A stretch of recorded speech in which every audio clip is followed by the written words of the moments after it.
Hvor er vi henne? Det er sådan. Der er en, der siger rødsnæs.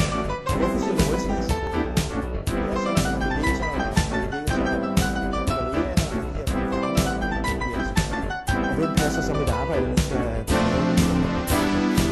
herude, der er det ubehageligt. Måske ryger man afsted sammen med ledergruppen, og vi er ude med et andet hotel, og de har hyret en anden kostbar konsulent. Belønner jeg selv. Hej chef, det er Chris.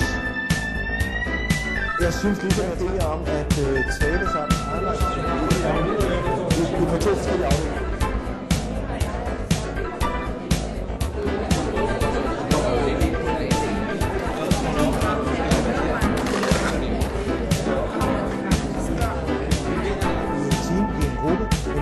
Hvor er det, du skal bidrage? Hvad er det, du skal gøre? For at vi kommer. Han er den 3. salgschef, vi har set på 3 år. Kender du det?